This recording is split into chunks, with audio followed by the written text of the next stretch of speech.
C'est tout bon, ouais.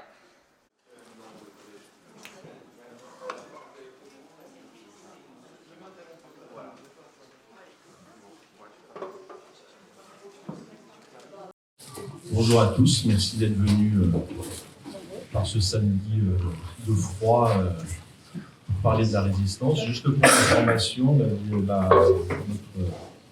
notre présentation va être il y aura une captation, donc elle sera ensuite visible sur le YouTube de la médiathèque si vous voulez la voir ou la transmettre à des gens qui n'ont pas pu venir. Voilà. Merci. Voilà, je vous remercie.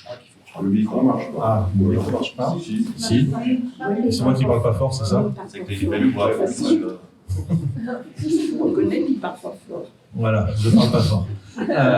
Donc on est très content de faire cette rencontre aujourd'hui à 1 mois et demi de l'entrée au Panthéon de Missak et Mélanie Manouchian. Voilà, donc c'était important pour nous, la médiathèque de Villeurbanne, de faire ce point là-dessus.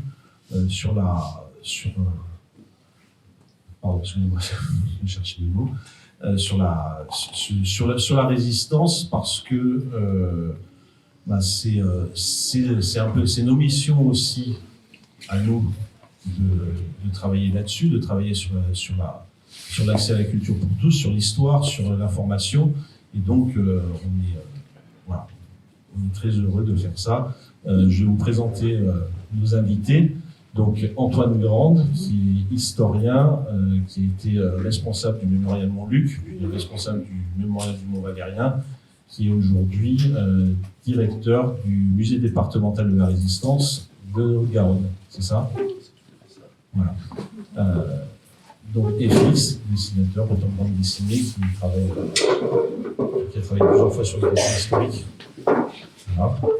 Et Stéphane Guillet, ancien responsable de l'association Hippocampe Lyon 3. Donc l'association Hippocampe était l'association de lutte contre l'extrême droite. De lutte contre l'extrême droite à Lyon 3, et auteur de différents. Ça a bien marché. De différents livres sur la résistance. Voilà. Donc la thématique aujourd'hui, c'est effectivement la résistance, c'est quelle résistance et quelle mémoire de la résistance on a, et évidemment celle de la transmission de celle-ci par les documents historiques, mais aussi par tout ce qui est fiction, parce que la fiction est un moyen d'entrer et de raconter l'histoire, qui est important pour nous en médiathèque, puisqu'effectivement une médiathèque de lecture publique, c'est un endroit où on va pour le loisir, pour l'information, pour s'enseigner, et donc c'est plutôt intéressant d'avoir de travailler ces sujets-là, tout en sachant qu'effectivement la fiction a aussi des limites. C'est que c'est de la fiction et pas de l'histoire, et qu'il faut différencier ce qui est du travail d'historien de ce qui est du travail de raconter des histoires. Voilà. Et effectivement, je fais une petite table là pour vous présenter. La Deuxième Guerre mondiale et la résistance est un sujet très abordé, qui est très... beaucoup de gens s'y intéressent, on a beaucoup de documents là-dessus, on a beaucoup de demandes là-dessus, et donc il y a évidemment beaucoup de choses qui vont du document qui va où la résistance et la Deuxième Guerre mondiale vont être principalement un fond et un décor, parce que c'est une période particulière qui permet de raconter des histoires, à quelque chose qui va être très proche du travail d'historien et d'un travail de recherche plus précis. Voilà. Et voilà. Et donc, il y avait aussi ça. Il y a effectivement le fait qu'on présente on fait venir Stéphane Guillet, Félix et Antoine Grande en même temps, pour mettre aussi en parallèle l'entrée de Missak Manouchian et de Mélanie Manouchian, après celle de Jean Moulin, donc avec cette vision de l'histoire de la résistance différente, variée, et effectivement le fait que Manouchian, militant étranger qui rentre au Panthéon, c'est aussi une symbolique de l'histoire de France qui nous paraît intéressante à mettre en avant. Voilà. Je ne vais pas être plus long, j'ai laissé surtout nos intervenants parler, puisque c'est quand même eux qui sont là pour parler. Donc j'ai laissé la parole à Stéphane Millet pour qu'il puisse un peu nous raconter comment il travaille. Voilà, comment il travaille. Merci beaucoup. Je ne sais pas si vous m'entendez. Oui. Merci beaucoup pour ton invitation ici. Je suis ravi de retrouver quelques camarades de jeu. Voilà.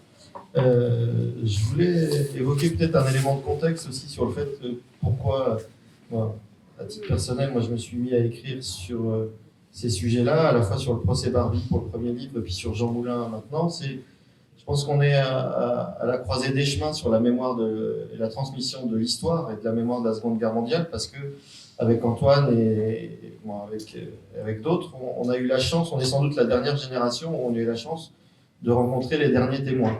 On a pu rencontrer Daniel Cordier, Aubrac, moi j'ai eu la chance de pouvoir les rencontrer. Et c'est vrai que maintenant que cette page se tourne, on entre dans une phase nouvelle qui nous impose peut-être un certain nombre d'obligations particulières, puisque la transmission directe, c'est-à-dire la force je dirais de ces visages à conviction qu'on avait, c'est-à-dire qu'on croisait le témoignage d'un Raymond Aubrac ou d'un Daniel Cordier, c'est différent de lire la même chose dans un livre. Il y a une transmission par le témoignage qui était très forte. Cette transmission ayant disparu, il faut trouver des voies et des moyens d'en parler et d'essayer alors j'aime pas le terme, mais de vulgariser, de transmettre au mieux cette mémoire au plus grand nombre. Et là, c'est un deuxième enjeu aussi contextuel, c'est que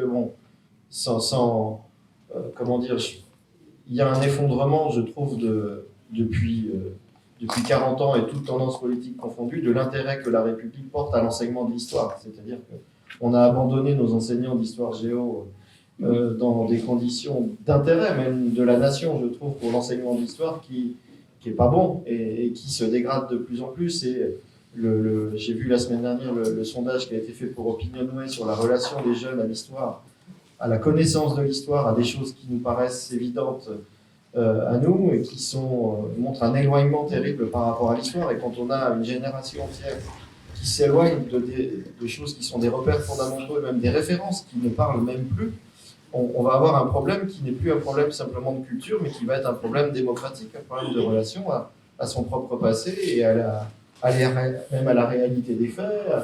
Donc c'est un enjeu aussi d'écrire.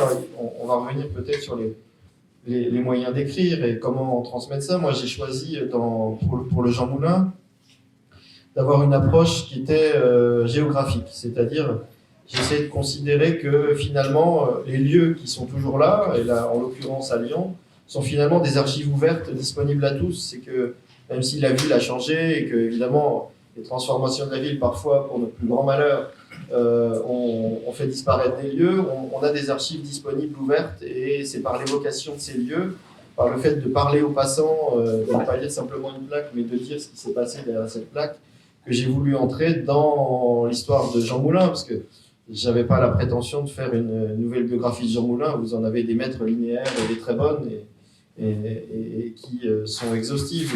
L'idée c'était justement d'aller vers le public à travers justement les lieux, pour qu'il y ait une identification, une appropriation, pour se dire que il y a un point d'accès à l'histoire par le lieu. Donc la manière dont j'ai conçu moi l'ouvrage, c'était de parcourir justement les lieux où Jean Moulin s'est retrouvé pendant la période qui m'a intéressé, donc de janvier 42 jusqu'à son arrestation en juin 43 et à sa mort en juillet 43, pour essayer à la fois d'avoir cette évocation des lieux qui soit le prétexte à l'évocation des faits et l'évocation des rencontres, l'évocation de la réalité de la résistance aussi, qui reviennent peut-être à hauteur de rue, à hauteur de restaurant, à hauteur de quai de gare, et qui, puisqu'on parlait de panthéonisation, qui peut-être aussi tranche un peu avec l'effet de balancier qu'on a eu à un moment donné. C'est-à-dire que la panthéonisation fait que l'héroïsation de la résistance a sans doute masqué aussi des choses qui relevaient plus de la réalité quotidienne. Donc revenir à ça aussi, je trouvais que c'était important pour sortir un peu du récit des panthéonisations, qui est important, hein, parce que on va le voir avec Manouchian, c'est évidemment, ça dit quelque chose de ce que la nation veut porter témoignage de son histoire et d'une histoire particulière, mais je trouvais que c'était bien aussi de revenir à un Jean Moulin concret, qui se met à piquer un sprint un soir parce qu'il s'était fait arrêter par la milice parce qu'il n'avait pas de ticket d'alimentation et que on voit Jean Moulin courir dans les rues de Lyon pour échapper au couvre-feu. Voilà, c'est des choses très concrètes que j'ai voulu remettre dans la perspective pour qu'on on revienne à la réalité de l'action de la résistance, qui est une réalité à la fois complexe au plan politique, mais surtout qui est d'une difficulté dans la vie quotidienne, que je voulais aussi retranscrire dans le livre et qu'on a sans doute, les représentations fictionnelles de la résistance au cinéma ou dans la littérature ont peut-être parfois gommé ces aspects-là, et je trouvais que c'était bien de revenir aux héros simples et quotidiens. Voilà. Merci beaucoup. C'est très bien, merci pour ton intervention très complète sur ce que tu as fait. Sur la question de... Voilà, là, on a effectivement un livre qui est principalement un livre d'histoire et qui est donc un travail de document, en fait, pas de fiction. Alors, j'utilise un vocabulaire très bibliothèque, mais bon, c'est mon travail, donc vous m'excuserez. Voilà, la question de... moi, je trouve que c'est intéressant aussi d'avoir des médias en bibliothèque qui soient des médias de bande dessinée, qui permet aussi à du public de s'intéresser à des questions d'histoire notamment, parce que des gens n'iraient pas jusqu'à lire un bouquin de 100, 200, 300, 400 pages d'histoire, mais par contre pourront aller sur la bande dessinée, que ce soit de la fiction ou du travail documentaire. Donc voilà, donc cette bande dessinée sur la FTP Moy me paraît très intéressante là-dessus, parce qu'on est dans le documentaire, mais dans un format pour raconter une histoire qui est celui, dans l'imaginaire de beaucoup, de celui de la fiction. Voilà. C'est la bande dessinée, malgré tout, dans l'imaginaire collectif, ça reste Tintin et Spirou. Voilà. Donc on est sur quelque chose qui évolue, mais qui évolue lentement dans les représentations, mais qui permet aussi à un public plus varié et de s'intéresser quand même à ces questions d'histoire. Voilà, donc moi je voudrais voir avec FX comment ils travaillent sur cette question-là, comment on dessine l'histoire. Voilà, en gros c'est ça, c'est comment on dessine l'histoire, comment on fait pour transmettre quelque chose qui est dans l'imaginaire et quelque chose de loisir et de fiction, pour en faire un travail d'historien en lien avec les historiens. Eh ben, il y a plusieurs choses. En fait, déjà, il y a un lien avec ce que tu disais, c'est-à-dire cette volonté de ramener la résistance héroïque à un quotidien, comme tu dis. Et ça, on voulait le faire donc à travers un travail ensemble avec Tal Brutman aussi. Il faut que je parle plus fort. On voulait, donc c'est un choix qu'on a fait dès le départ, en fait, de travailler en petits chapitres pour raconter le quotidien de cette résistance, et avec un choix graphique qui, il y a aussi ma propre culture graphique qui m'amène moi vers Spirou, les aventures dont tu as parlé. Et il y avait cette envie justement de pas aller vers une représentation réaliste, comme on fait trop souvent à nos yeux dans les bandes dessinées historiques, et de faire plutôt une évocation de cette période et des gens à travers un style de dessin donc, qui est donc mon école, c'est-à-dire l'école franco-belge, allez vite. Donc on a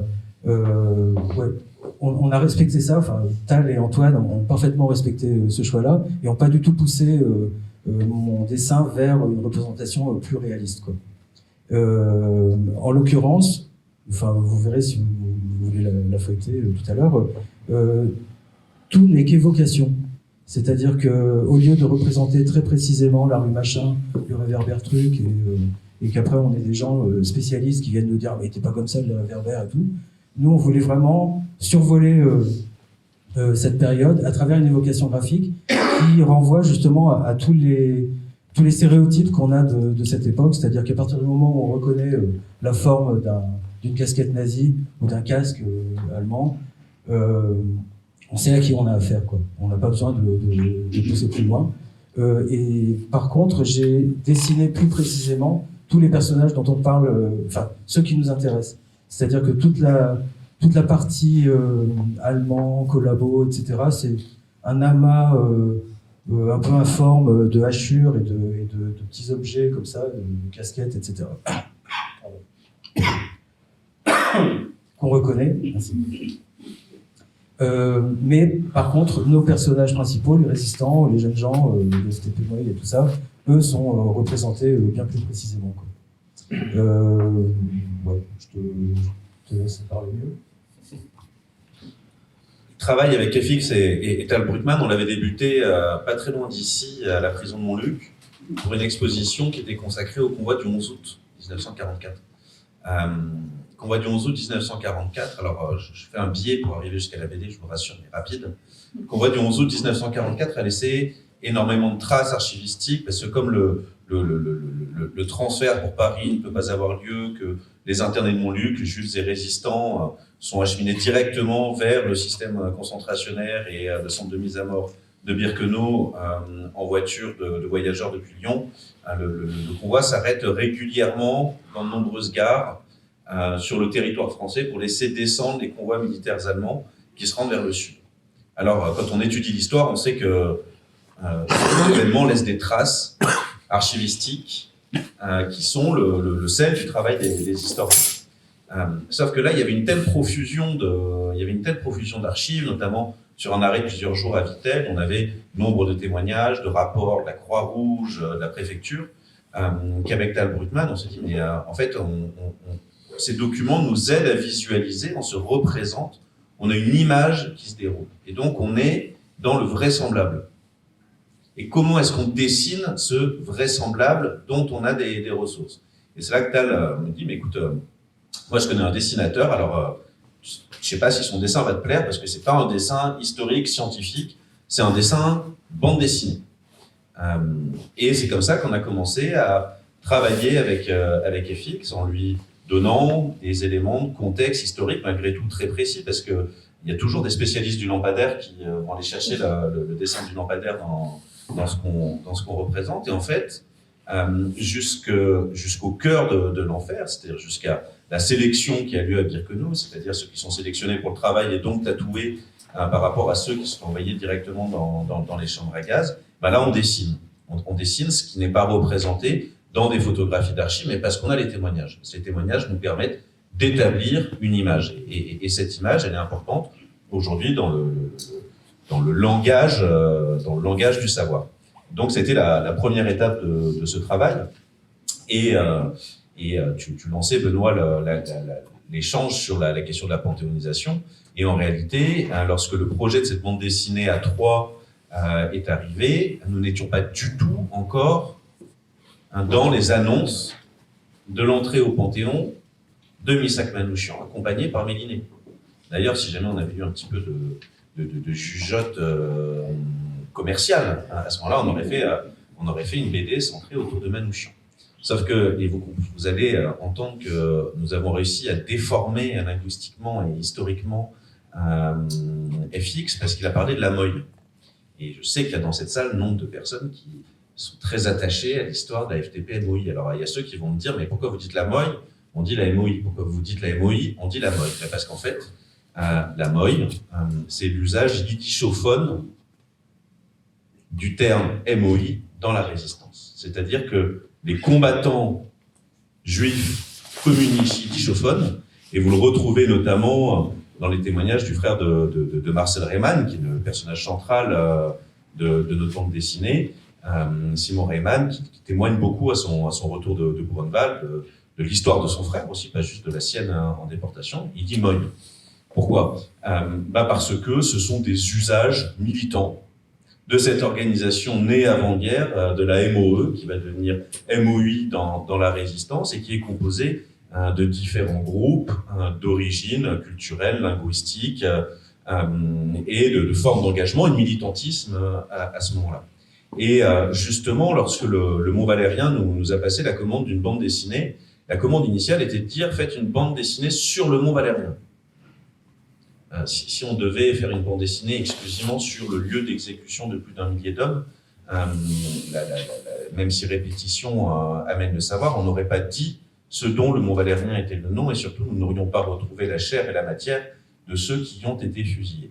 Alors on aurait pu prendre certaines des grandes figures, des grands noms que l'on connaît du Mont Valérien, Gabriel Péry, nous aurions pu faire Honoré Destiendorf, Missak Manouchian, mais il nous semblait intéressant d'éclairer d'une part l'engagement des étrangers, et Tal Brugman serait là, il me taperait sur le doigt en disant c'est pas des étrangers, c'est des immigrés, parce que si vous prenez l'exemple de Manouchian, il est présent sur le territoire français depuis le début des années 20, c'est-à-dire pendant combien de temps en France est-on étranger? Ça, la question peut se poser de manière très légitime, avec actuellement une acuité particulière, je pense, et la bande dessinée, elle est aussi dans ce contexte-là. Eh bien, on a décidé non pas de prendre un inconnu, parce qu'on ne peut pas dire que Marcel Reymann est un inconnu, mais un engagement qui venait éclairer la complexité des identités. Marcel Reymann, il est né en Pologne, au début des années 20, sauf qu'il arrive, il n'a pas encore 5 ans à Paris, il grandit rue des Immeubles Industriels, c'est un titi parisien. Et lorsque on a présenté la BD pour avoir des financements extérieurs, on a toujours des expertises, certaines expertises sont parfois particulièrement savoureuses, c'est-à-dire qu'on a une expertise qui nous a reproché de ne pas faire apparaître l'accent yiddish de Marcel Reymann. Sauf que Marcel Reymann, l'accent qu'il avait, c'était un accent parigot. C'est un gamin de la rue des Immeubles Industriels, et c'est ça qu'on a voulu montrer. Et le dessin, la forme du dialogue dans la bande dessinée, nous permet justement d'aller éclairer ce quotidien-là. Et puis il s'agissait, puisque c'était une commande du Mont Valérien, de venir peut-être un peu inverser les représentations qu'on a sur le Mont Valérien. Moi, c'est un sujet auquel je suis particulièrement sensible pour avoir dirigé ce lieu pendant quelques années. Chacun a des représentations du Mont Valérien qui sont issues de l'espace culturel, souvent militant, ou en tout cas idéologique, dont nous sommes nous-mêmes les productions. Certains vont y voir les cérémonies du 18 juin avec le chef de l'État, le général de Gaulle fait le Mont Valérien. Sauf que le 18 juin, en fait, n'a historiquement, strictement rien à voir avec le Mont Valérien. C'est une production mémorielle. D'autres vont y voir la clairière des fusillés, auront immédiatement en tête le poème d'Aragon, mis en chanson par Léo Ferré naturellement, et le Mont Valérien va renvoyer à ça. Et nous avons clairement, la commande était parler du Mont Valérien, fait un choix d'historien. Le Mont Valérien est un lieu d'exécution en France pendant la Seconde Guerre mondiale. Qui est-ce que l'on fusille au Mont Valérien? Eh bien, sur le millier d'hommes exécutés au Mont Valérien, exclusivement des hommes. C'est pour ça que dans les commentaires qui vont arriver autour de la panthéonisation de Missak Manouchian accompagné de Méliné, vous aurez de nombreuses erreurs. Vous entendrez souvent parler des 23 du groupe Manouchian, alors qu'en fait, ils sont 22 à être fusillés. Olga Banchik étant une femme, elle est conduite en Allemagne pour être rejugée par une juridiction civile, ne pouvant être fusillée par un peloton militaire et guillotinée dans une prison du Reich. Ils sont 22 fusillés au Mont Valérien, mais on voit déjà que l'exécution de 22 nous amène à comprendre une organisation bien plus vaste et bien plus nombreuse, qui est celle de l'organisation de la MOI, que ce groupe Manouchian, dont vous allez beaucoup entendre parler, en fait, il n'existe qu'à partir de l'été 1943. Il faut savoir que Marcel Reymann, lorsque Manouchian entre en clandestinité armée, c'est-à-dire en résistance combattante, Marcel Reymann est le chef de Missak Manouchian. Parce que Marcel Reymann, son engagement, il débute où?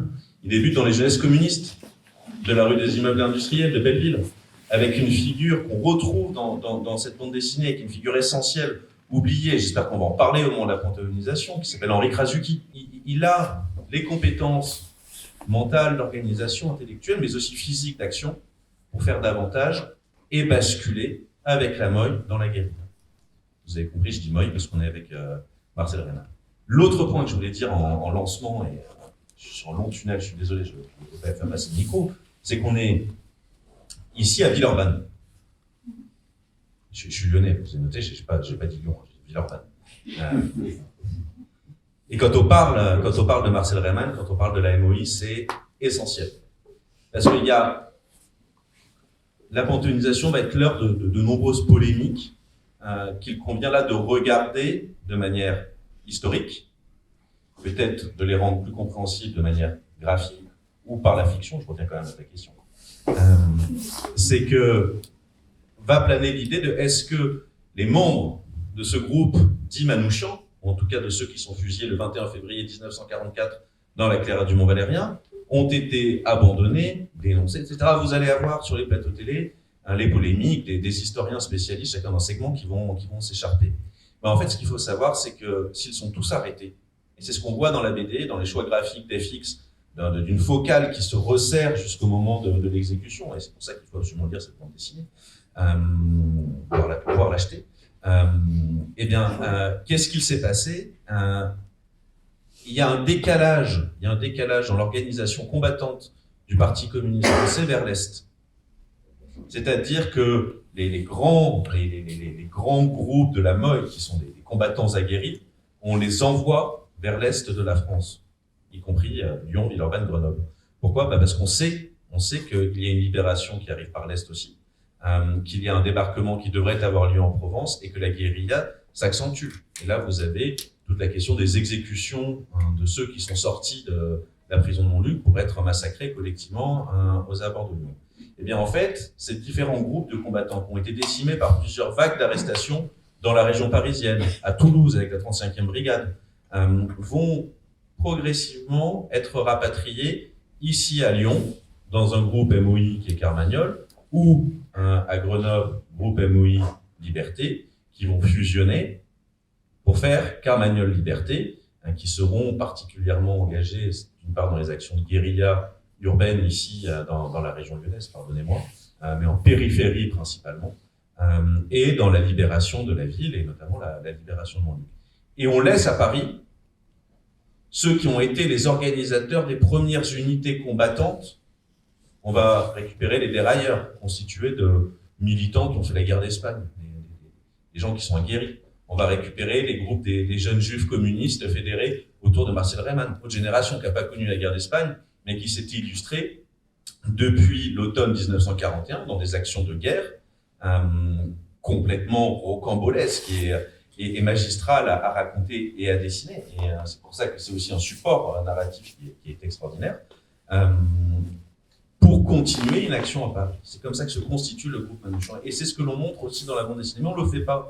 On n'a jamais cherché à le faire de manière lénifiante avec, vous savez, des fois vous avez des bandes dessinées historiques avec très figées, des didascalies qui font la taille des bulles et des dessins et des dialogues qui sont des leçons d'histoire. Bah non, parce que quand ils se rencontraient, ils ne resituaient pas le contexte d'une rencontre qui aurait eu lieu à Paris entre Bousquet et Auberge, que ce soit, non, ils sont dans une action. Et c'est ce que l'on a voulu rendre visible, et d'une certaine manière, dans cette question sur la fiction, et je conclue quand même sur ta question, l'idée était de franchir complètement le Rubicon entre la représentation purement fictionnelle, répondant à des codes narratifs fictionnels et visuels, et un récit qu'on a voulu, historiquement, malgré tout, solide et détaillé. Merci. Bon, c'est un peu dur de rebondir après tout ça. Voilà. Sur cette question-là, voilà, il y a effectivement ces choix-là qui sont faits. Il y a beaucoup de choses. Je reviens sur ce que je disais au début. Il y a une quantité de documents qui sortent chaque année sur ces questions-là qui est vraiment impressionnant, notamment en bande dessinée. Parce que moi, ceux qui ne le savent pas, j'acquiers des bandes dessinées pour la médiathèque, donc je lis énormément de bandes dessinées sur la Deuxième Guerre mondiale. Et cette question-là, elle se pose à chaque fois, c'est qu'est-ce qu'on raconte et comment on le raconte. Voilà. Alors, je parle de la bande dessinée parce que c'est ce que je connais le mieux, mais il y a aussi énormément de choses qui sont faites en littérature, en roman, en choses comme ça. On a à faire des choix, nous, en tant que bibliothécaire, parce que ça fait partie de notre travail.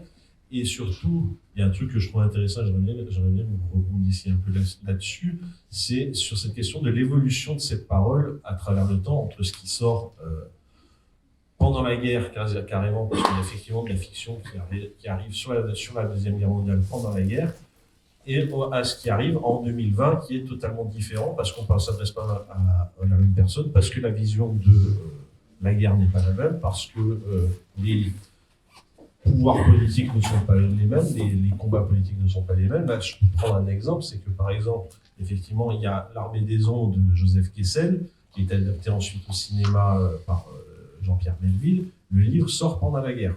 Et donc, il sort dans un contexte particulier pour raconter quelque chose et pour faire quelque chose. Déjà, quand il est adapté par Jean-Pierre Melville, donc c'est fin des années 60, 69, c'est ça. Merci. Il raconte quelque chose de façon magnifique, ça, il n'y a pas de souci, mais d'une façon différente. Et ça, c'est quand même très, très intéressant. D'ailleurs, je vous invite à lire le livre qui est disponible au premier étage et après emprunter le DVD au 4e étage. Mais on a aussi, par exemple, là, je vais prendre un document, ce genre de choses. Alors, c'est assez particulier, ça vient d'être édité. C'est une bande dessinée yougoslave sur les partisans yougoslaves qui défendent Sarajevo. Voilà. Alors, on l'a acheté parce qu'il y a eu beaucoup de bonnes critiques dessus, mais ça raconte aussi une mémoire qu'on veut particulière à un moment donné de l'histoire. C'est qu'effectivement, c'est fait dans les années 80 parce que la Yougoslavie est construite aussi sur la résistance. C'est un État où la prise de pouvoir des communistes en Yougoslavie est issue de la résistance. Donc, on raconte aussi un mythe fondateur de la Yougoslavie à un certain moment donné. Et je trouve que j'aimerais bien avoir votre avis un peu là-dessus, sur cette vision d'évolution de la narration, notamment fictionnelle, à travers l'histoire. J'ai juste une seconde avant que tu répondes, juste pour vous montrer ça. C'était un peu notre film de chevet, L'Armée des Ombres.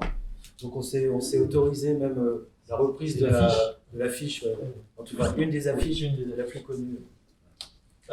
Je voulais vous parler justement un peu de l'Armée des Ombres parce qu'elle croise sans le croiser Jean Moulin et ça m'a souvent beaucoup perturbé à la fois entre le livre et le film.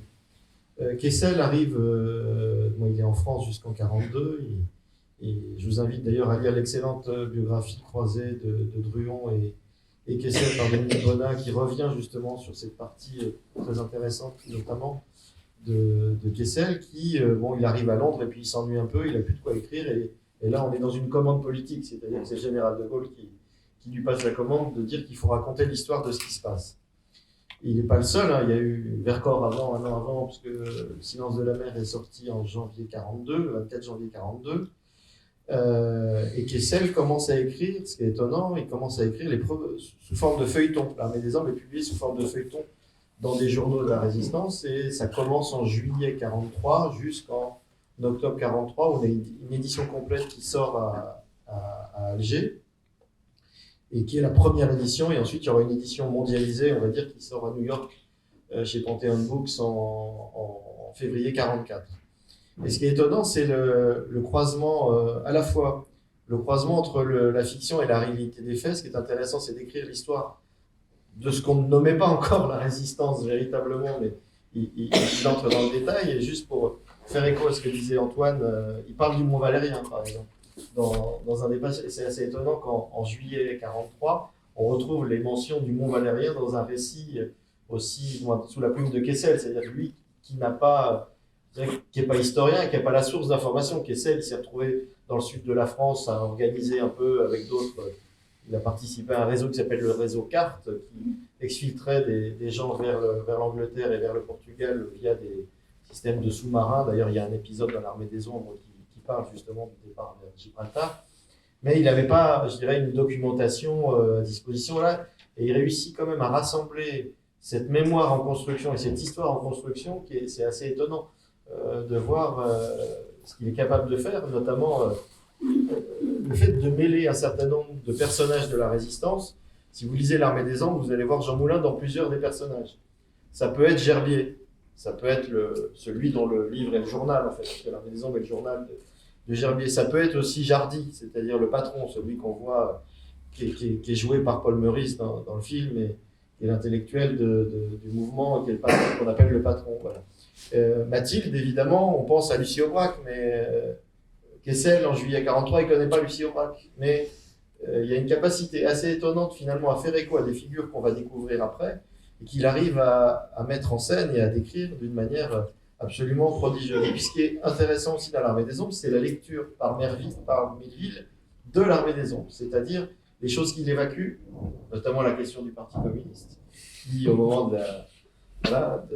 du passage à l'adaptation cinématographique, et les longs développements sur cette question qui sont dans l'Armée des Ombres, dans le texte de Kessel, ont sauté.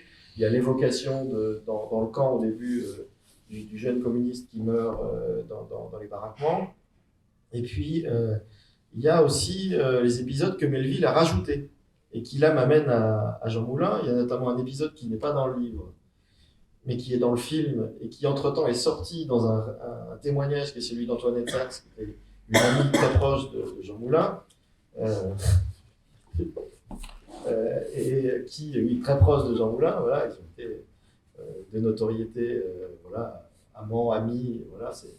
Et il y a une anecdote qu'elle raconte après-guerre avec Laure Moulin, parce qu'il y a eu tout un travail des deux femmes, de ces deux femmes qui ont joué un rôle très important dans la mémoire de Moulin. C'est la scène de la première arrestation de Jean Moulin dans un restaurant à Lyon, quai Saint-Vincent, où, je le disais tout à l'heure, il y a une descente de la milice, contrôle des tickets de pain, et bon, il se fait arrêter, il est emmené au commissariat des Brotteaux, mais évidemment, il n'est pas dévoilé, donc il réussit à s'en sortir avec Antoinette Sachs. Cette scène, elle n'est pas dans le livre de Kessel, elle n'y est pas. Mais elle est dans le film. Je ne sais pas si vous vous souvenez du film, il y a une scène où Simone Signoret, alors c'est tourné aussi sur les quais de Saône, mais de l'autre côté, parce que c'est tourné quai Tilsit, on va dire, au niveau des Nez, parce qu'on voit Fourvière en fond, et on voit cette scène qu'a décrite Antoinette Sachs, qui devient une scène de fiction dans le film, qui est une scène réelle, mais qui n'est pas dans la fiction de Kessel. C'est assez intéressant comme croisement, où on le voit, comment ils réussissent à s'en sortir, ce système où les résistants s'organisent. Mathilde s'assoit sur la table d'à côté, ils ne sont pas sur la même table pour pas qu'on croie qu'ils sont ensemble. Tout ça qui est raconté et qui est dans le film. Voilà. Donc c'est assez intéressant de voir comment la fiction a rajouté plusieurs couches dans la représentation qu'on se fait aussi de la résistance. Mais l'Armée des Ombres, elle a joué un rôle important aussi, même parfois jusqu'au poncif, sur la représentation qu'on se fait de la résistance, à la fois le livre, mais surtout aussi le film. Et ça a figé une partie aussi de la représentation qu'on se fait du combat de la résistance. Alors pour le meilleur et parfois peut-être pour le pire, ça a entretenu peut-être les clichés, mais ça a permis de diffuser au grand public un regard sur la résistance, je dirais, fictionnelle, qui a permis d'aborder des questions douloureuses sans réveiller trop de questions politiques. En 1969, il n'y a pas eu de polémique au moment de la sortie notamment du film, en dehors de l'évacuation de la question communiste dans le traitement cinématographique par Melville. Mais voilà, ce qui est intéressant, j'ai trouvé, c'était les couches successives autour d'une même œuvre de fiction qui a été rédigée chemin faisant, histoire s'écrivant, c'est-à-dire en 1943, et qui aboutit finalement à construire des représentations qu'on s'amuse maintenant à déconstruire, parce que c'est aussi ça le charme aussi de pouvoir revenir sur le récit historique, c'est de revenir et déconstruire et de voir que des choses sont parfois ont été surreprésentées ou mal représentées, et de revenir à d'autres formes de représentation. C'est ce qui fait que pendant encore bien des années, je pense qu'on pourra imaginer des choses. Deuxième aspect, je vous passerai la parole après, c'est là je suis passé de l'autre côté du miroir, parce qu'on m'a demandé 2 pièces de théâtre sur lesquelles je travaille, et une qui parle de Moulin et une qui parle de Laval. Et alors, il y a un sentiment très fort pour celle sur Moulin, où traduire Jean Moulin, le faire parler, traduire c'est trahir. C'est-à-dire qu'en permanence, à chaque fois que j'écris, je me demande jusqu'où je peux aller. Et c'est pas un exercice facile. Et là, et bizarrement, moi pas bizarrement, mais alors pour Pierre Laval, j'ai beaucoup moins d'interrogations éthiques. C'est-à-dire que je me dis, bon, je peux lui faire dire ça. Voilà, le sentiment de trahir quelque chose est moins fort. Voilà. Alors j'essaie de me contenir, justement, pour essayer de... Voilà, parce que pour pas trahir de secret sur Laval, c'est le récit de sa nuit à Innsbruck, quand il revient d'Espagne et que Franco l'a gardé un mois et s'est débarrassé de colis un peu encombrants et l'a renvoyé aux Américains. Et les Américains, tout de suite en Autriche, le donnent aux Français. Et pendant toute une nuit, on a le compte-rendu qui a été même dactylographié par l'officier, un ancien résistant de Tunisie, qui se retrouve en tête-à-tête toute la nuit avec Pierre Laval. Ils font l'inventaire de ses papiers et on a le récit de ce qu'ils se sont dit à Innsbruck. Et là, du coup, ça permet alors à la fois on a une matière historique tangible, mais en même temps ça permet de décoller, de divaguer et puis d'imaginer ce qu'ils ont bien pu se dire. Et ce qui est intéressant, c'est qu'en face à face, dans la cellule d'à côté, on a la femme de ce résistant, et ça c'est véridique, la femme de ce résistant qui rentre de Ravensbrück. Son mari est allé la chercher, il l'emmène avec lui en Autriche, et c'est elle qui garde la femme de Pierre Laval dans la cellule d'à côté. Et ça a produit un effet terrible, c'est qu'elle, elle a décidé d'écrire son témoignage une fois après cette nuit en disant je vais raconter ce que j'ai vécu. Et donc on imagine, et là il y a une fiction évidemment à imaginer, comment ces deux femmes ont dû dialoguer sur elles n'ont pas vécu la même guerre, hein, effectivement, et de voir ces deux cellules côte à côte avec Pierre Laval et un résistant, et une résistante déportée et la femme de Laval, passant une nuit voilà, Laval a préparé sa défense. Et là, la place pour la fiction, c'est un cadeau pour le récit, parce qu'on peut imaginer plein de choses sans franchir la ligne. On peut rester sur des faits historiques sans trahir. Alors, je m'y étais essayé pour un feuilleton numérique qui était sorti sur une revue littéraire qui s'appelle Ernest Mag, et je l'ai fait aussi sur Kessel Média. Décidément, Kessel ne me quitte pas. J'ai imaginé la rencontre entre Marc Bloch et Klaus Barbie. On n'a pas de traces. On sait qu'il s'est retrouvé à la Gestapo avenue Berthelot. Et sans faire de dialogue, j'ai essayé d'imaginer cette rencontre. Ben voilà, je vous y renvoie, vous verrez. Et d'essayer d'imaginer ce face-à-face improbable entre le bourreau et Marc Bloch, voilà, juste avant le bombardement, notamment de 26 mai 40. Merci beaucoup. Je trouve que c'est très, ce que dit Stéphane est très intéressant sur effectivement cette question de la mémoire et de cette difficulté très bien expliquée de la fiction et de l'histoire, comment on travaille les deux et comment on le fait. Voilà. Effectivement, pour revenir sur Kessel et sur l'armée des ombres, il y a tout ce moment en fonction des rapports de force, comme je disais, politiques, d'un moment historique. On ne raconte pas l'histoire de la même façon. Et donc, même des faits historiques sont analysés de différentes façons, même en dehors de la fiction, en fonction des personnes qui la racontent, de leur idéologie, du rapport idéologique de la nation et ce genre de choses. Voilà. Si vous avez quelque chose à dire sur le sujet, Antoine et Fix. Il y a toujours quelque chose à dire.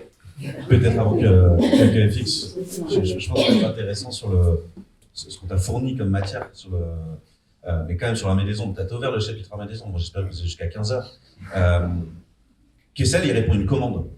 Il répond à une commande du général de Gaulle et du colonel Passy, qui est sur la base des récits qui sont faits par ceux qui rentrent de France, faire un ouvrage impressionniste, c'est-à-dire ce sont des extraits de discussions qu'il a eus avec les agents, les résistants qui venaient de France pour l'Angleterre, donc ce sont des extraits véridiques qu'il mélange, crée des personnages symboliques, mais c'est ce qui explique alors qu'il n'a jamais rencontré Lucie Aubrac, il y a Lucie Aubrac, parce que c'est ce qui est ramené par ceux qui le croient. D'ailleurs, c'est le gros jeu des historiens depuis l'armée des ombres, d'essayer de trouver le trait de caractère des uns des autres, qui est Cavaillac, etc.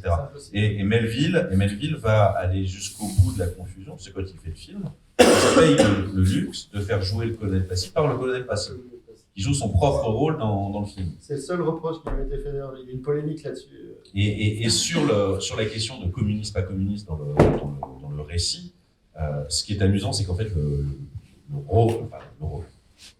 texte débute en fait, directement par cette question, dans un camp d'internement, où sont les communistes, où Gervier dit camarade à un communiste qui est interné, un jeune communiste, et le jeune communiste lui dit mais t'es un communiste toi? Et Gervier lui répond il n'y a pas besoin d'être communiste pour être camarade. C'est-à-dire que le champ mémoriel, politique, l'intention, elle est posée dès le début du récit, et c'est ce qui explique qu'on ait aussi ce panorama, et de toute façon, rien n'a jamais été fait en fait, il crée une source qui est celle dans l'armée des ombres. Même davantage qu'une fiction, il crée une source qui fictionnalise, qui narrativise, je ne sais pas si le mot existe, et il en fait l'armée des ombres. Ce qui est prodigieux, pardon, juste pour rebondir, c'est qu'il le fait en peu de temps, parce qu'il est arrivé fin 42 à Londres.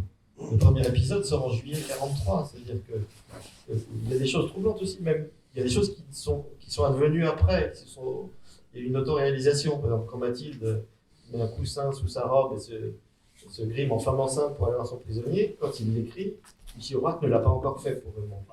C'est ça qui est assez prodigieux, c'est ce croisement entre ce qu'il a écrit et ce qui s'est produit ensuite. voilà, il y a quelque chose d'assez étonnant, mais surtout c'est la rapidité avec laquelle il écrit ça, puis surtout c'est un livre à contre-emploi du style de Kessel, c'est-à-dire que quand vous lisez les œuvres de Kessel avant-guerre, on est dans la grandiloquence et dans l'épopée, et là, d'abord c'est tout petit, Kessel n'a jamais écrit un livre aussi petit, il est habitué au pavé, puis surtout on est dans un style de journal intime, d'une sobriété, il a recherché, il n'a pas fait du Kessel, et c'est peut-être aussi pour ça que finalement c'est celui-là qui est resté le plus, c'est qu'il a, peut-être c'était lié à la rapidité de la commande et à la nécessité de produire vite, mais il a fait quelque chose d'assez unique et parfois qui s'est auto-réalisé, ce qui est étonnant. Merci. Voilà. Et juste aussi, il y a un truc que je trouve intéressant, on reviendra sur cette question-là, c'est que Jean-Pierre Melville lui-même a été résistant et donc a une vision de la résistance quand il fait son film. Voilà, donc ça joue aussi sur sa perception de la résistance. Hein, c'est un gaulliste convaincu. Voilà, c'est un gaulliste convaincu. Melville et son nom de résistant, c'est son nom, je ne sais plus ce que c'est. J'ai oublié son vrai nom, mais quand il se fait appeler Jean-Pierre Melville pour devenir cinéaste, c'est en hommage aussi à son action de résistant. Et quand il fait son film en 69, il y a aussi un côté, voilà, je me rends hommage à moi-même parce que il a un chapeau de cow-boy sur la tête, un gros melon en dessous. C'est très modeste. Voilà. Pardon. Ce que je trouve intéressant par rapport au rapport à la fiction et tout ça, c'est aussi que le Petit Prince a évidemment rien à voir avec ce dont on parle, mais le Petit Prince c'est une commande, ça c'est une commande, nous c'est une commande, alors j'arrête là la comparaison, hein, mais là où je trouve les chefs-d'œuvre sont tous une commande. C'est une commande aussi. Hein, Ce que je trouve intéressant, c'est la double titre, c'est-à-dire on part toujours du principe que si c'est pas né de l'âme de l'artiste, une œuvre n'a pas droit de citer. En l'occurrence, il y a plein de contre-exemples. Et à titre personnel, ce que j'ai trouvé intéressant justement, c'est de pouvoir, grâce à une commande très claire du Mont Valérien, qui nous a quand même donné carte blanche pour raconter le truc tel qu'on voulait le faire,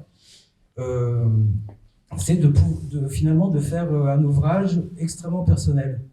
Et il m'a permis de travailler avec Tal Brutman, qui est un de mes plus vieux potes et dont le métier me passionne, notamment en cette période, de rencontrer Antoine, qui est venu depuis devenir un pote, et de mettre énormément de choses à nous trois dans un récit qui est un peu institutionnel, quoi. Et par exemple, pour illustrer mon propos, Antoine et Alex m'ont fait visiter le Mont Valérien la première fois que je suis allé là-bas, et m'ont raconté avec des larmes aux yeux, on peut le dire quand même si vous étiez habitué à raconter cette histoire, j'ai eu ma petite visite personnelle, et on a fait tout le chemin que faisaient les futurs fusillés. L'attente dans la chapelle, la petite balade, on peut dire, pour aller jusqu'à la clairière, très jolie petite clairière dans laquelle on va finir sa vie. Enfin bon, et tout ça m'a particulièrement secoué et m'a permis de réaliser les premières pages qui sont finalement les dernières de la bande dessinée et qui ont permis derrière, après, de monter le projet, d'aller chercher aussi des financements, enfin bon, de concrétiser tout ça. Et voilà, je voulais juste dire ça, je trouve ça intéressant que finalement on arrive à mettre autant de choses à soi dans des œuvres qu'on dit promotionnelles ou de commande en tout cas. Merci. Tu t'as plus rien à dire. J'adore la question. Il a des larmes aux yeux.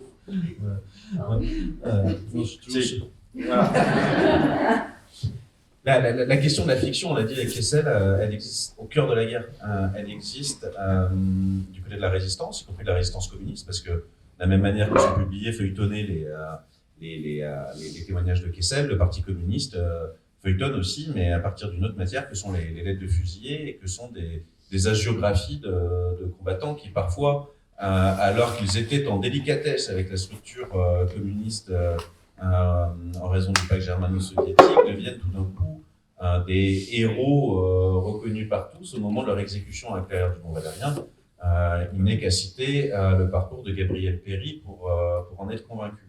Donc on est là aussi dans une forme d'intentionnalité narrative et fictionnelle qui évolue, mais cette fictionnalisation, cette mise en image, cette mise en scène de ce qui se déroule loin des regards, qui laisse toute la place à l'interprétation, elle est aussi au cœur du travail, de la répression et de la collaboration. On a volontairement, dans cette bande dessinée, souhaité ne pas montrer de croix gammée et souhaité ne pas montrer l'affiche rouge. Ne vous inquiétez pas, l'affiche rouge, vous allez la voir énormément dans les mois qui viennent. L'affiche rouge, c'est une production nazie. C'est-à-dire que c'est une symbolique, c'est une impression rétinienne, tout à fait nazie. Vous verrez la manière dont on dessine Marcel Reymann, qui est d'ailleurs avec Misak Manouchian, l'un des seuls dont on a cherché une vague ressemblance en dessin, n'est pas du tout dessiné de la manière dont il est photographié dans l'affiche rouge. Dans l'affiche rouge, il est photographié après 3 semaines de torture dans les caves de la préfecture de police de Paris par des policiers français, je peux le rappeler, avant d'être jugé devant un tribunal militaire allemand, filmé, mis en scène, diffusé, et le documentaire qu'on est tiré, enfin le reportage qu'on est tiré par les actualités françaises, vous le trouvez en ligne sur le site de l'INA et c'est assez frappant, c'est-à-dire qu'on vient renforcer les clichés ethniques et racialisés des uns et des autres, c'est-à-dire leurs noms à prononcer sont difficiles, mais après plusieurs semaines dans les caves de la préfecture de police, tout le monde a l'air un petit peu louche, tout le monde a l'air hirsute et menaçant, y compris les plus jeunes d'entre eux, dont Thomas Selleck et Marcel Reymann sont deux grands représentants. Donc nous, il y avait quand même au cœur cette idée de qu'est-ce que l'on récupère de cette mise en image, en représentation et en fiction, qu'elle soit du côté de la résistance, par le prisme gaulliste londonien, que ce soit par le prisme communiste, que ce soit ensuite dans le regard de la répression et des représentations qui en découlent. Aragon fait de la fiction. Quand il reprend la dernière lettre de Manouchian, le poème d'Aragon, c'est pas la dernière lettre de Manouchian.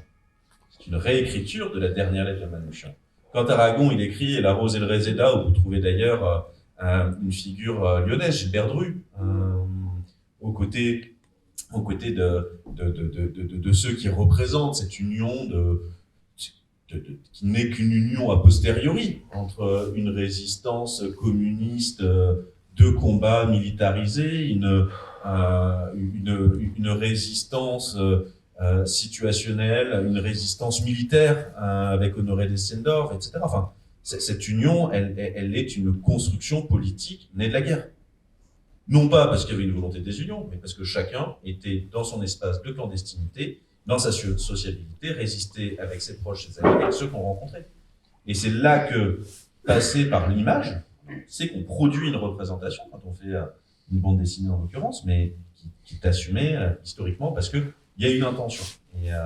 Et je crois que toute œuvre, quelle qu'elle soit, au sens historique, littéraire, artistique, peu importe, doit sans cesse réfléchir à l'effet final recherché. Aussi. Et vraiment, c'est ce que nous avons voulu faire. Et avec la même démarche que Tal a eue avec Christophe dans son bouquin sur les photos d'Auschwitz, c'est-à-dire que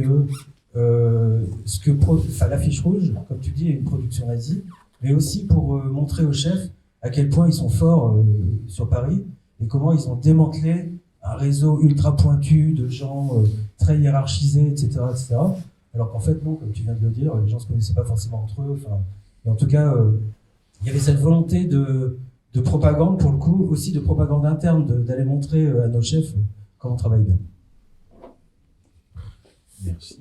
Voilà, moi, ça me fait penser à quelque chose, j'allais un peu loin, mais je pense que c'est intéressant sur cette représentation sur les membres de l'AFT Pomol et de ceux qui sont sur la fiche rouge. Alors, il n'est pas sur la fiche rouge, mais il y a une représentation, il n'y a qu'une seule image en plus de lui dans les stades de football, c'est celle de Rino Della Negra, qui était un membre de la FTP Moy, qui était dans le groupe Manouchian, qui était footballeur au Red Star, et en fait, il y a eu une appropriation quasiment très symbolique de la part des supporters du Red Star, avec une seule image. Et il y a cette image dans le stade à Saint-Ouen de Rino Della Negra systématiquement, et là on est dans une appropriation politique très particulière, une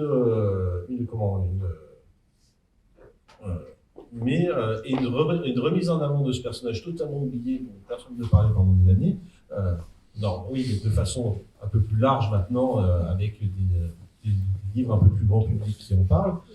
Je trouve ça très intéressant parce que on est aussi dans une appropriation aussi fictionnelle parce qu'en fait il a fait deux matchs avec le Red Star. Il était espoir, tout ça machin, mais c'est l'image historique du club, et on se le réapproprie et on crée quelque chose autour de ça. Enfin, voilà, je vais un peu loin, mais je trouve ça intéressant dans la représentation que ça a. Voilà, je sais pas si Je vais pas parler football. non, mais voilà, c'est pas pour parler football, mais c'est pour parler de la représentation du truc. Voilà. Il y a quelque chose qu'on oublie souvent aussi, parce que ça m'y fait penser. Sur la question de Jean Moulin, c'était que finalement aussi, on oublie que entre la guerre et la panthéonisation, Jean Moulin était une figure parmi d'autres au sein de la Résistance. Une figure d'abord qui était un peu compliquée, puisqu'on a quand même eu 2 procès hardis sur la question de la trahison de Jean Moulin. Donc, la représentation de Jean Moulin a explosé effectivement au moment de son entrée au Panthéon, mais avec un récit sur la résistance où il faisait partie du récit, mais il n'était pas la figure centrale. Et la panthéonisation en a fait la figure centrale avec cette image figée. D'ailleurs, je me suis battu avec mon éditeur, mais j'ai pas eu gain de cause, comme vous pouvez le voir, parce que je voulais pas mettre cette photo-là. Puisque ça contribuait encore à figer le personnage dans cette photo de son ami Marcel Bernard, qui a été faite à l'hiver 39-40 à Montpellier, donc avant tout ça. Et il y a une autre photo dans le livre que j'aurais voulu montrer et qui, elle, se rapprochait du Jean Moulin, voilà, parce qu'on a la chance d'avoir eu une photo grâce à la famille de Moulin, qui est une photo, cette fois, de 41-42. Et là, on voit qu'on n'a pas le même homme. Si vous regarderez dans le livre de plus près, on a un homme fatigué, on a un homme qui est fatigué, c'est pas le... Voilà. Stéphane, ton éditeur vient d'arriver. Voilà. Ah oui, voilà, Manuel, voilà, bah, ça tombe bien, voilà. J'ai du mal de voir. Ah, voilà. Donc, Manuel n'a pas voulu que je mette cette photo en couverture, voilà, c'est annoncé, parce qu'il vient d'arriver, c'est drôle. Et donc on a gardé la photo iconique parce que effectivement, ça fait partie des représentations et que quand on parle de Jean Moulin, on pense à ça. Et voilà, l'idée aussi est de montrer autrement, de se rapprocher de... Voilà, peut-être que la BD permet finalement, le dessin aussi permet d'aller sur des terrains qu'on ne peut pas franchir en utilisant la source directe, parce qu'il y a des choses qui sont figées, établies et qu'on a du mal à casser. Et cette photo de Jean Moulin, elle va rester encore la photo iconique, et en dépit de mes velléités, des éditeurs résisteront à l'idée qu'on change la photo de Moulin. Voilà. Il y aura une réédition. Voilà. Ah, c'est excellente idée. De la même manière, effectivement, comme disait Antoine, que la photo de Manouchian, on l'a, celle sortie de la préfecture de police de Paris. Voilà. Je suis désolé, mais t'as lancé le sujet Rino Della Negra. Rino Della Negra, il n'est pas oublié après la guerre. Rino Della Negra est une figure du mouvement ouvrier. Le Red Star est un club du mouvement ouvrier de la banlieue parisienne. Et c'est une figure de la jeunesse sportive militante, Rino Della Negra, à ce moment-là. Et il est tellement pas oublié que dès le lendemain de la guerre, le stade du Red Star prend le nom d'un fusillé du Mont Valérien, qui est le stade Bauer. Ce sont des figures qui sont présentes au sein du mouvement ouvrier.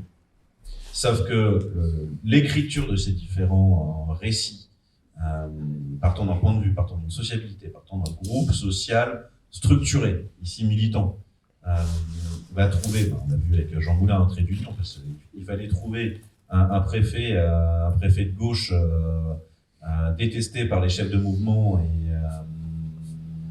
et par les communistes, pour entrer au Panthéon, et finalement il fallait que celui qui contenterait tout le monde soit celui qui les avait tous mécontentés. Et donc c'est cette sortie des deux récits qui continue à se construire à côté. Mais Et je sais que dans cette salle, les représentants sont présents ici, les héritiers de ceux qui portaient cette histoire du mouvement ouvrier et de ces grandes figures. C'est en ça que la mémoire n'est pas qu'un rapport à l'histoire. Elle est ce que l'on fait d'une identité commune partagée. Et toujours dans cette question de complexité, et surtout Rino Della Negra, ce qui est étonnant, c'est que c'est une des figures dont aujourd'hui on se rappelle beaucoup parce que le Red Star, et parce que le Red Star est devenu un club de référence pour une certaine société intellectuelle parisienne. C'est plus un club ouvrier, le Red Star. Mais sauf que Rino Della Negra, et j'ai pour lui une admiration, un respect profond.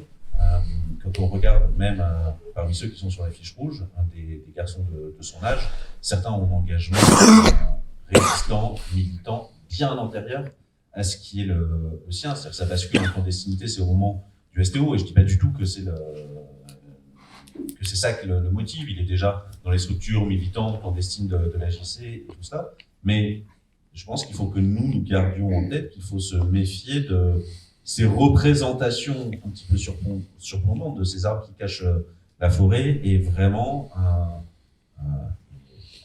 de promo, c'est ce qu'on a voulu dans la DDFR, montrer cette diversité des motivations, des engagements, des âges.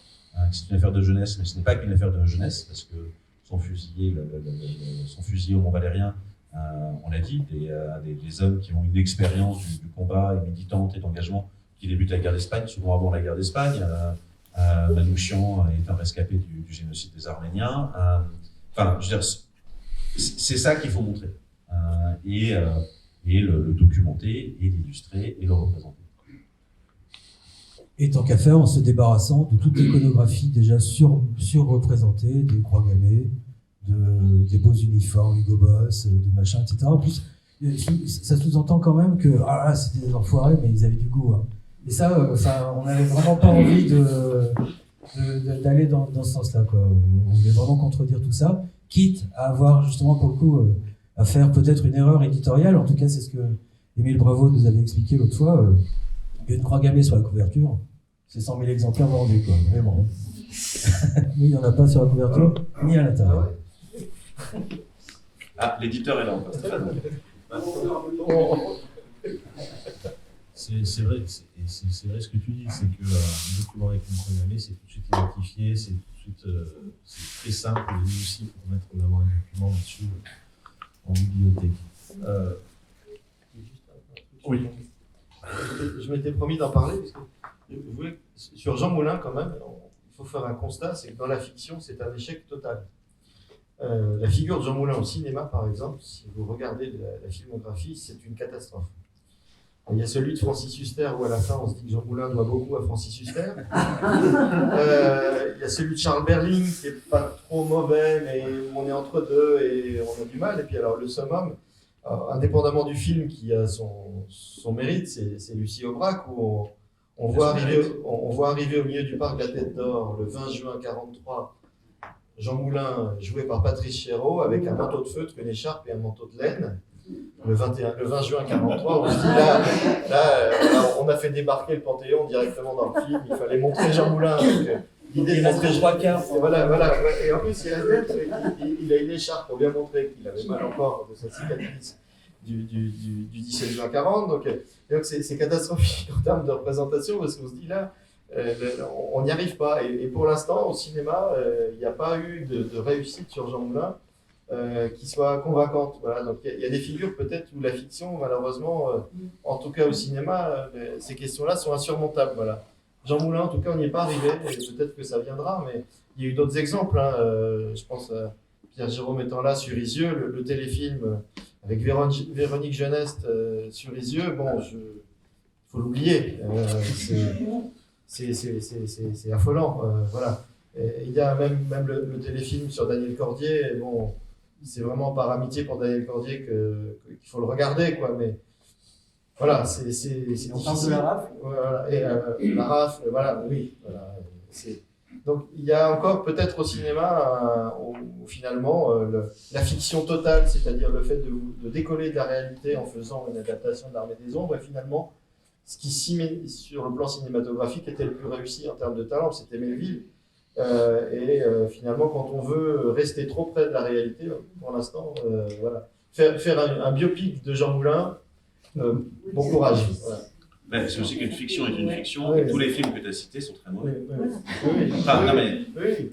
question de. Bah, c'est ça, et puis voilà, sur ce sujet des films et des fictions, le biopic est de toute façon quelque chose qui est globalement assez plat, qui est souvent en plus très hagiographique, donc en fait on sort là aussi effectivement de la question, et que ce soit pour un résistant ou un chanteur ou quelque chose comme ça, on essaie de raconter quelque chose de formidable, enfin, finalement on est très loin de la vérité, de la recherche de la vérité, et de la vérité, enfin, ou en tout cas de la réalité.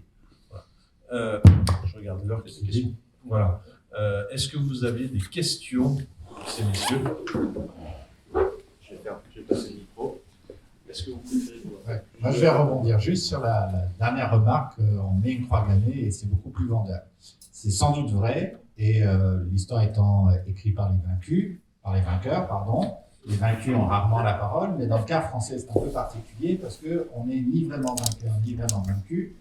Et l'histoire politique française après la guerre, elle s'appuie beaucoup sur la résistance, sa geste, sa superbe, que c'est l'âme française, en oubliant quand même que la plupart des Français étaient restés indifférents au mieux, ou en tout cas prudents, et qu'on a eu notre paquet de salauds.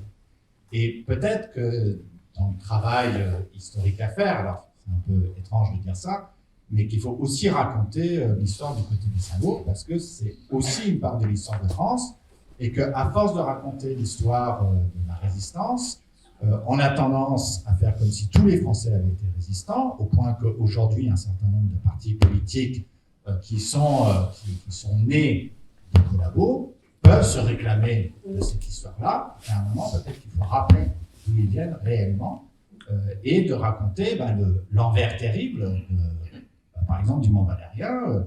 Tu l'as dit, ces résistants français, ils sont torturés par des fonctionnaires français. Et qu'à un moment, oui, mais il y a un moment, il y a aussi cette partie-là de l'histoire qui mériterait sans doute d'être mise en, pas pour être magnifiée, évidemment, pas pour être excusée, mais bien pour être expliquée. Le chagrin et la pitié. Regarde leur volume de production. Alors, cher Raphaël, puisque tu achèteras la bande dessinée que nous te dédicacerons avec plaisir, tu constateras que la répression est bien présente. Elle se fait de plus en plus présente, qu'elle est française dans la majorité des pages de cette bande dessinée. Mais ce qu'on voulait dire par là, c'est qu'il n'y a pas besoin de faire une symbolique nazie de partout pour rappeler ce dont il s'agissait. Parce que justement, la question est précisément dans le fait qu'il s'agit d'individus. On avait notre part de salauds, on avait notre part de héros. Si le nous est une nation telle qu'on voudrait se la représenter, on avait une société telle qu'elle est aujourd'hui. C'est-à-dire que, globalement, si on regarde autour de nous, on a notre lot de salauds et on a notre lot de héros. Et ils suffisent à polariser et parfois à surpolariser d'un côté ou de l'autre le champ collectif. Sur la question de la répression.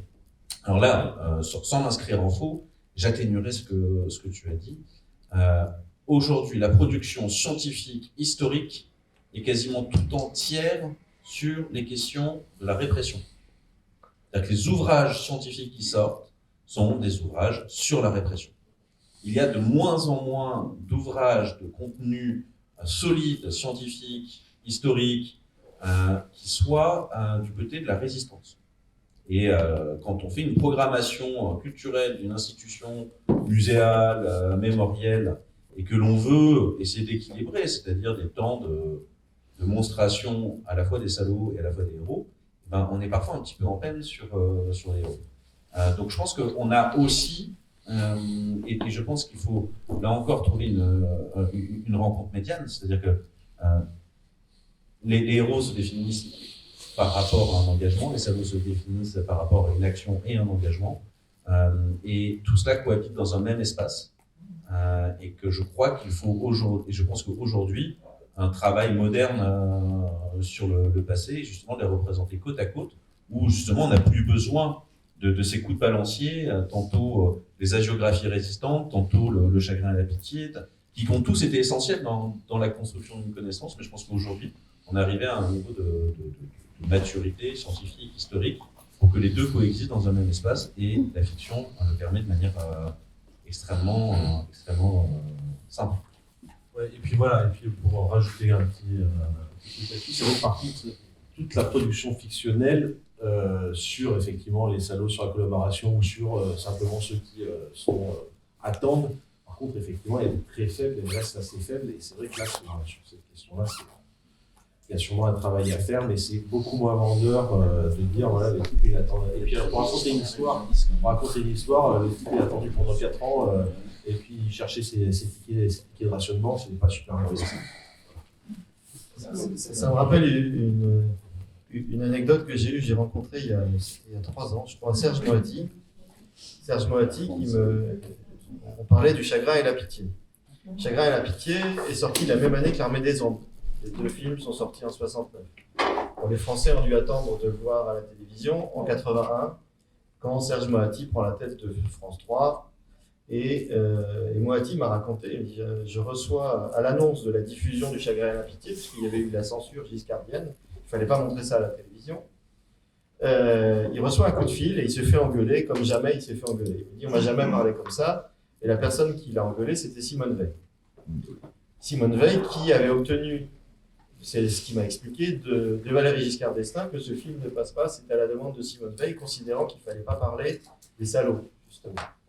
Et qu'il ne fallait pas ouvrir l'idée que la France avait été vaincue et vainqueur, mais surtout, voilà, en même temps collabo et résistante. Et donc, il y a eu cette discussion terrible où il dit, je me suis retrouvé dans une situation où c'est quand même quelqu'un qui a vécu dans sa chair cette période-là, qui m'a engueulé parce que je mettais la lumière sur la réalité des faits par un documentaire qui, à mon avis, est exceptionnel et d'ailleurs a devancé Lanzmann dans le style de ce type de documentaire, c'est-à-dire la manière d'approcher les témoins et d'inscrire le narrateur dans le récit du documentaire. C'est ça qui est intéressant aussi dans Chagrin et la pitié, mais effectivement, ça a soulevé le problème de cette évocation qui a été douloureuse. Voilà.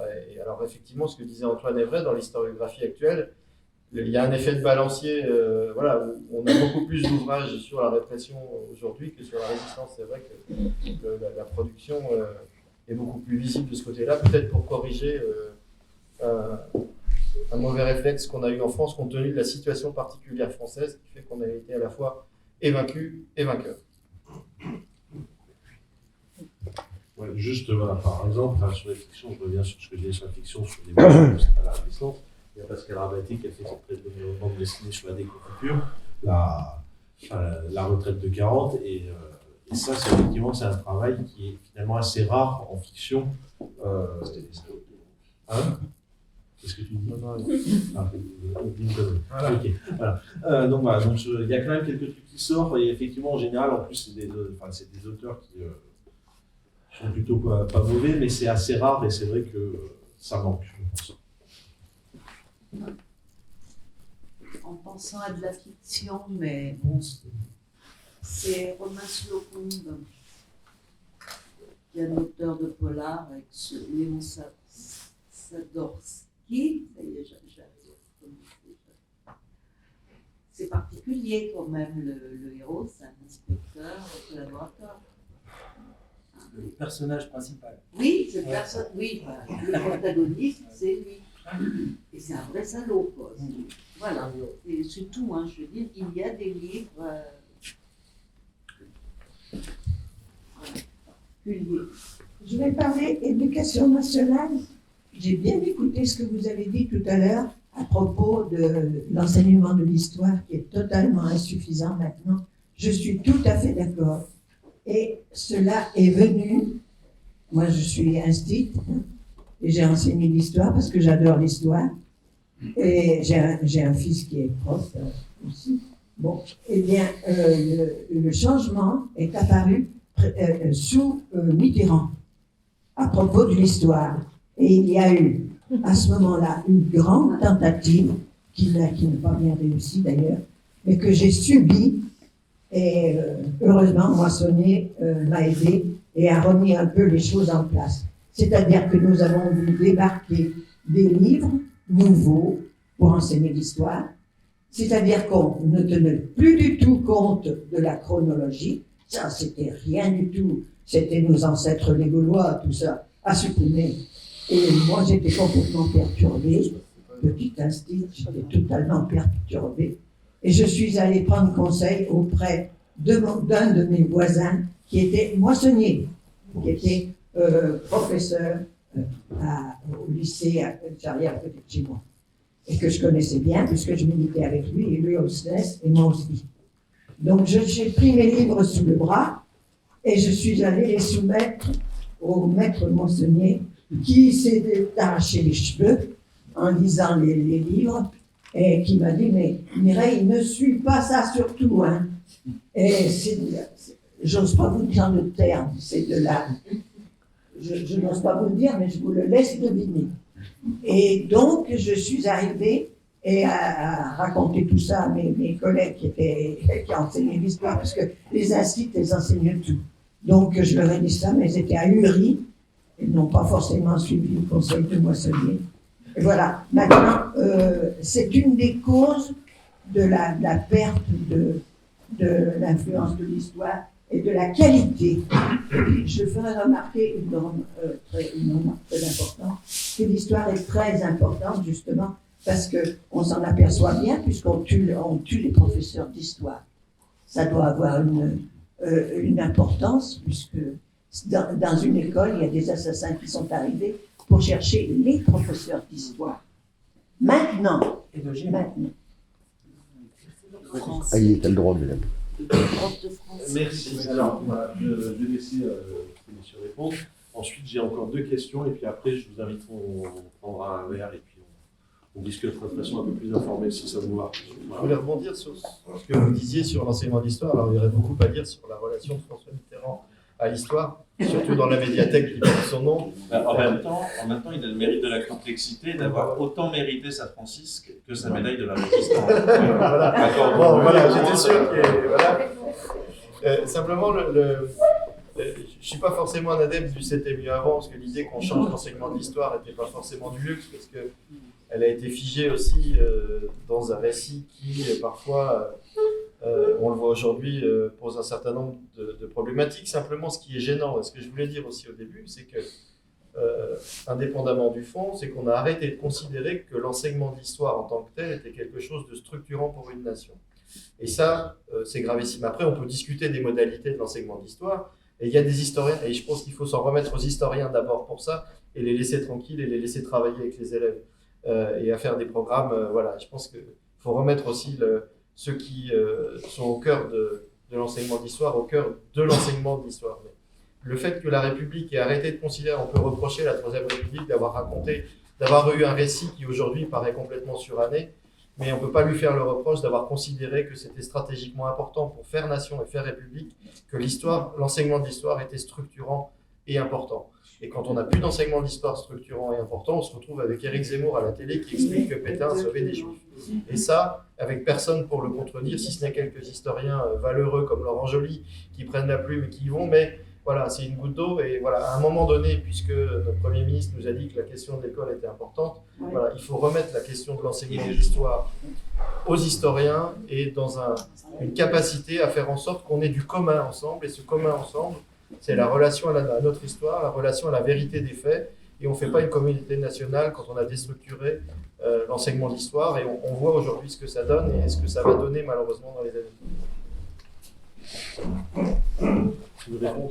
Non, j'avais une toute petite anecdote qui m'a bien fait rire. Un jour, à la librairie Expérience, à Place Antonin-Poncier, il y a un client qui arrive super énervé parce qu'il avait assisté à une discussion dans le bus où une nana disait à une autre, des jeunes filles, toutes les deux, putain, j'ai un exposé à faire sur Hitler, et l'autre lui répondant, Hitler, c'est qui ce pélo? On l'a. Et il était intervenu, voilà. Juste une petite anecdote. Manuel la connaît, mais quand on a fait la promotion du livre, France 3 m'interviewe rue de la Charité, rue Victor Hugo, dans l'immeuble de France d'abord, où il y a 3 entrées, etc. Bon, il y avait un intérêt à montrer cet immeuble, mais on ne peut pas rentrer dans la cour puisque la cour est fermée.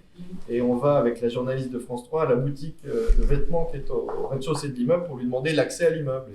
Et moi, benoîtement, je vais demander à la vendeuse, je lui dis excusez-moi, on voudrait rentrer dans la cour, on fait un reportage sur Jean Moulin. Et elle m'a répondu, est-ce que vous avez essayé de sonner à son nom à l'interphone? Et voilà, donc je me suis dit que finalement j'avais peut-être eu raison de faire un livre sur Jean Moulin. Bah oui, malheureusement. Ma vie, ça a bien changé quand même. Alors, on a deux questions, ici, et ensuite, non? C'est ça. D'accord. Oui, merci. Non, juste une remarque sur l'histoire et puis une question. La remarque, parce que je m'intéresse aux anciens prototypes, chercher dans les programmes d'histoire, comme le faisait remarquer encore une prof d'histoire qui m'a invité récemment, ce n'est quasiment pas, il y a 40% de l'armée française a été faite prisonnière en juin 40, c'est pas dans les livres d'histoire. Bon, ça renvoie quand même à la chose. La question, il n'y a pas que les bons et les méchants. Je conduis d'autres travaux personnels sur des résistants qui étaient dans ma famille, je passe. Je découvre énormément de témoignages. Il me semble est-ce qu'il y a des travaux scientifiques sur la façon dont toute une série de gens, à partir de 1943 notamment, ont de façon discrète, aussi discrète que possible, de fait, été plutôt proches de la résistance que proches des salauds. Moi, j'ai trouvé, par exemple, j'ai découvert que le Touy qui avait soigné quand j'étais petit, qui était un type en costume 3 pièces, qui était pour moi un notable, etc. J'ai découvert tout récemment, il faisait des faux papiers pour aider les prisonniers évadés à ensuite en passer en zone libre. Voilà, ce type-là, qui était plutôt de droite, je pense, politiquement, je n'aurais jamais pensé qu'il aurait fait ça. Qu'est-ce qu'on a des travaux un peu solides qui montreraient, parce que c'est un peu pénible d'avoir où il y avait les bons et puis les méchants. Je ne raconterai pas comment mon oncle qui est mort à Auschwitz a été arrêté, mais on manque de travaux et du coup on a une lecture un petit peu dichotomique. Quand je regarde en plus ce mouvement de résistance, un autre cousin est mort également dans un, vous savez, ces fameux trains de mort, etc. Il était à l'OCN. L'OCN était quand même assez loin du Parti communiste, c'était un mouvement de petits commerçants, etc., etc. Et pour autant, ce que vous avez dit, M. Grand, il s'entendait très bien, c'était la région de Chagny, avec les communistes qui étaient très nombreux à la briqueterie et également très nombreux au niveau de la SNCF de l'époque.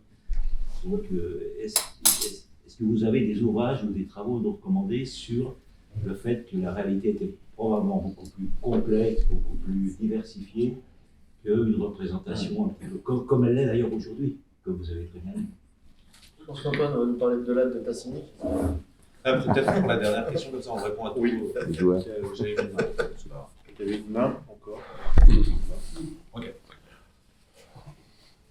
Alors, des éléments de réponse, une remarque. Il y a des enseignants retraités dans la salle, il y a aussi des enseignants non retraités dans la salle. Et je crois que l'enseignement de l'histoire est encore aujourd'hui porté par des femmes et des hommes qui étudient l'histoire et leur présence aujourd'hui est en ça extrêmement réconfortant. Donc, je crois qu'il faut aussi faire confiance en les acteurs qui sont pris dans des maelstroms parfois destructeurs. En fait, il n'y a pas d'ouvrage à proprement parler sur ceux qui sont dans cette zone grise ou qui sont dans une petite résistance ou une résistance du quotidien. Il n'y a pas d'ouvrage à proprement parler dessus, parce que pour qu'il y ait ouvrage, il faut qu'il y ait des sources. Et quand on ne fait pas tout à fait quelque chose, on ne génère quand même pas beaucoup de sources dans un côté comme de l'autre. Mais c'est et c'est davantage en fait une question sociologique, historique ou politique et qui s'écrit autant au passé qu'au présent.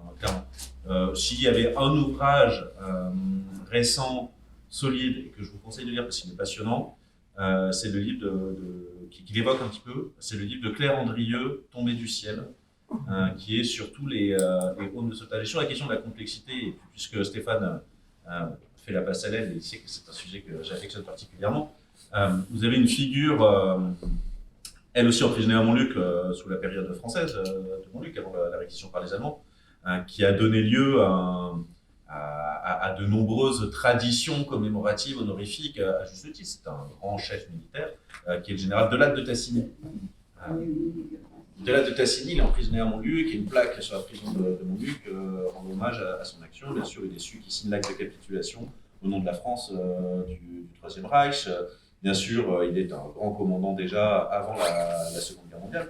Delatte de Tassigny est passé à la postérité pour la Seconde Guerre mondiale, au-delà de sa conclusion et des opérations militaires, pour, le plus souvent c'est ainsi présenté, avoir refusé l'ordre de laisser les troupes allemandes rentrer en zone sud. En réalité, il a fait patrouiller certains de ses hommes le long de la ligne de démarcation, qui n'ont pas empêché l'entrée en zone sud, et pour ça arrêté. On va dire que ce soit un opposant farouche au régime de Vichy, général de Tassigny. Il trouve même que ces écoles de jeunesse sont un petit peu légères par rapport aux besoins de rénovation de la nation, et qu'il faudra un peu militariser ces jeunes gens qui, certes, dans ce beau projet de rénovation catholique et anti-républicain, trouvent leur place dans des écoles des futurs cadres de la nation. Mais donc il est arrêté parce que ça la fout mal un haut officier qui refuse d'exécuter un ordre de mettre l'arme au pied. Comme il est jugé par le tribunal d'État, il est jugé à Lyon. Il est emprisonné à la prison militaire française de Lyon, qui est la prison de Montluc, et grâce à Stéphane et grâce à des travaux menés aux archives de l'Hérault, on trouve tous les courriers qui ont été écrits par Delattre au moment où il est emprisonné, pour expliquer que jamais il n'a eu de volonté ni séditieuse, c'est comme ça qu'on appelait la résistance avant, qu'il comprend parfaitement le projet pétainiste. Il écrit à Pétain directement. Et de la même manière, là, à ce moment-là, Delatte de Tassigny avait fait le choix de la désobéissance parce que, animé non pas par un refus de la collaboration, enfin en tout cas du projet idéologique de la Révolution nationale, Delatte de Tassigny, c'est l'envahisseur allemand qui ne veut pas.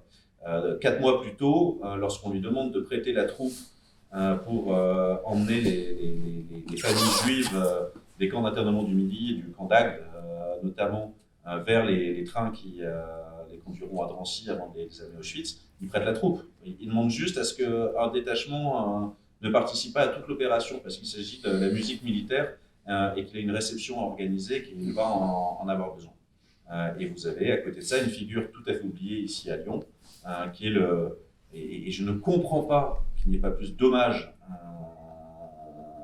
à l'endroit de cet homme, qui était le gouverneur militaire de Lyon pendant la guerre, qui est le général de Saint-Vincent, qui est limogé au moment de l'été 42, mis en retraite anticipée, parce qu'il a refusé de prêter la troupe au moment de la déportation des Juifs du camp Vénissieux, en disant que c'était infamant, et il était l'un de ceux qui avaient accordé son patronage à une organisation sur laquelle il faudrait aussi davantage travailler, que sont les Amitiés chrétiennes, qui regroupent des chrétiens, mais pas que, ici à Lyon. Et sur la question de ces zones grises, il y a des figures sur lesquelles il y a des travaux encore à produire, et voilà, ce sera l'occasion d'autres rendez-vous ici.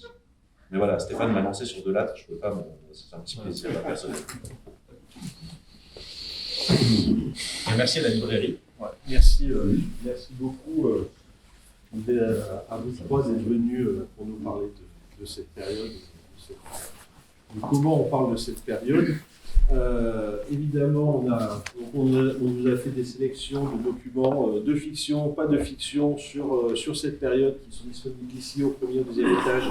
Si vous avez une carte de bibliothèque, vous pouvez en prêter tout de suite. Si vous ne l'avez pas, c'est pas compliqué à faire, vous pouvez aller voir mes collègues à l'entrée. Voilà. On va boire un petit coup, et puis comme ça, après, on pourra discuter, et vous pourrez acheter les documents, ou faire dédicacer les livres de ces messieurs. Je voulais juste remercier la librairie Trait d'Union. Oui. Une excellente librairie qui vient d'ouvrir dans le quartier de Girland, rue des Girondins. Et comme je dis souvent, ouvrir une librairie, c'est fermer une chaîne d'information en continu. Voilà.